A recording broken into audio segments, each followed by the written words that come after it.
नमस्ते। इस वक्त अरब में महाजंग का सबसे बड़ा मैदान तैयार हो चुका है। यह स्थिति तब बनी जब इजराइल के हमले के बाद ईरान ने जवाबी कार्रवाई नहीं करने की बात कही थी और स्पष्ट कर दिया था कि उसकी इजराइल पर हमला करने की कोई योजना नहीं है।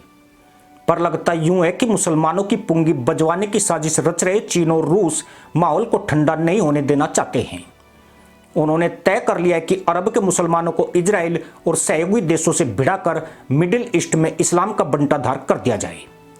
ये खेल बहुत ही रोचक स्थिति में पहुंच गया है, जिसे अमेरिका तो समझ रहा है, लेकिन शायद इस्लामिक देशों की समझ में इसलिए नहीं आएगा कि इनकी औकात सिर्फ उस गधे जितनी है जिसे जब चाहे किधर भी मोड़ा जा सकता है। यही वजह है कि अरब के तहमद में घुसी टांगे इस समय आपे से बाहर हो रही है। अरब की महाजंग में केवल महाशक्तियों की एंट्री नहीं हो रही है, बल्कि युद्ध की आग 1 दर्जन देशों तक फैलाई जा चुकी है और इस काम को रूस एवं चीन बड़े शानदार तरीके से अंजाम दे रहे हैं। अरब और मिडिल ईस्ट के जिन देशों में जंग की आग भड़क उठी है वो Israel, Iran, Iraq, Syria, Lebanon, Jordan, Yemen और अजरबैजान हैं। वहीं जो देश पर्दे के पीछे से युद्ध में शामिल है वो अमेरिका, ब्रिटेन, रूस, चीन और उत्तर कोरिया हैं। इसका मतलब यह हुआ कि अरब जंग में प्रत्यक्ष या अप्रत्यक्ष 13 देश उतर चुके हैं। खास बात यही है कि अगर महायुद्ध का शंखनाद हुआ तो यहां मरने वाले 10 में से 9 व्यक्ति मुसलमान होंगे। अमेरिका कभी कभी इजराइल के खिलाफ बयानबाजी करता दिखता है, लेकिन हकीकत यही है कि गाजा पट्टी से ईरान तक हमले अमेरिका की सहपरी हो रहे हैं। हाल ही में अमेरिका की माइक्रोवेव मिसाइल की दुनिया में चर्चा तेज हुई है। यह मिसाइल ईरान और उसके एटमी ठिकानों को नेस्तनाबूद करने के लिए बनाई गई है। इस मिसाइल को इंटरसेप्ट करना बहुत मुश्किल है। मिसाइल की वो तकनीक है जो अमेरिका के अलावा दुनिया के किसी भी देश के पास नहीं है। ईरान अगर इजराइल पर फिर से हमला करता है और रईसी की सेना अमेरिका के खिलाफ जंग छेड़ती है तो अमेरिका इस मिसाइल का इस्तेमाल कर सकता है। माइक्रोवेव मिसाइल ईरान के परमाणु ठिकानों को झटके में तबाह कर सकती है। अमेरिका की यह मिसाइल बारूद नहीं उगलती है, बल्कि तीव्र माइक्रोवेव एनर्जी छोड़ती है। इससे न्यूक्लियर सेंटर में मौजूद इलेक्ट्रॉनिक उपकरण जल और पिघल जाते हैं। इस अमेरिकी मिसाइल से ईरान बुरी तरह डरा हुआ है और उसकी हिम्मत बकलोली करने तक की नहीं हो रही है। लेकिन चीन और रूस ने आग में घी डालना शुरू कर दिया है। साथ ही ईरान की तशरीफ पर मदद की थपकी भी दी जा रही है, ताकि ईरान शांत बैठने की बजाय इजराइल के हमले का फिर से बदला ले सके। इजराइल के हमले में ईरान को कितना नुकसान हुआ या नहीं हुआ, इसका आखिरी सच सामने आना बाकी है। लेकिन ईरान में इजराइल के हमले ने दुनिया की महाशक्तियों को जंग में उतरने का मौका दे दिया है। अमेरिका हर स्थिति में इजराइल के साथ मजबूती से खड़ा है तो रूस और ईरान चीन के साथ खड़े हो गए हैं।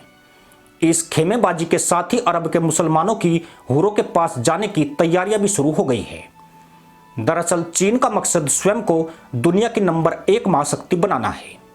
चीन अमेरिका के साथ उसी तरह का गेम खेलने में लगा है जैसा अमेरिका ने रूस को यूक्रेन में भिड़ाकर मॉस्को को कमजोर करने की कोशिश की है। इस खेल में रूस भी चीन से हाथ मिला चुका है और अब ये दोनों देश अमेरिका को मिडिल ईस्ट के युद्ध में फंसाने की चालें चल रहे हैं। रूस ने ईरान को इजरायली हमलों से बचाने के लिए S-400 मिसाइल सिस्टम देने का ऐलान कर दिया है। वहीं चीन ईरान को हमले के लिए मिसाइलों की खेप भेज रहा है। उधर अमेरिका भी इजराइल और यूक्रेन को 9,500 करोड़ रुपए के हथियार देने की तैयारी कर चुका है। रूस और चीन ईरान के पिछवाड़े में हवा भरकर उसे कुप्पा बनाने की जोर आजमाइश कर रहे हैं। मिडिल ईस्ट में किसी भी इस्लामिक देश की औकात इजराइल से पंगा लेने की नहीं है, लेकिन चीन रूस ईरान को मदद का आश्वासन देकर उसे बलि का बकरा बनाने की कोशिशों में जुटे हैं। अगर ईरान किसी तरह इनके बहकावे में आया और उसने इजराइल या अमेरिकी ठिकानों को निशाना बना दिया तो अरब में तीसरे विश्व युद्ध को शुरू होने से कोई नहीं रोक पाएगा। जानवरों के झुंड में शेर हमेशा ही कमजोर जानवर का चुनाव करता है और फिर झुंड में खलबली मचाकर कमजोर जानवर को अलग कर देता है। रूस चीन की दृष्टि में ईरान ऐसा ही कमजोर देश है जो इजराइल एवं अमेरिका के निशाने पर है। ये दोनों देश तेहरान के साथ खड़े होने के दावे करके उसे दम देने की फिराक में हैं। यूं भी कमजोर व्यक्ति को गुस्सा बहुत आता है। ईरान की हालत भी ठीक वैसी है और दोनों ही पक्षों की ओर से इसका फायदा उठाया जा रहा है। चीन मुसलमानों का शुभ चिंतक बनने का प्रत्यक्ष दिखावा करता है, पर परोक्ष तौर पर उसका निशाना मुस्लिम देश ही बने हैं। वह जिबूती और पाकिस्तान को अपना गुलाम बना चुका है।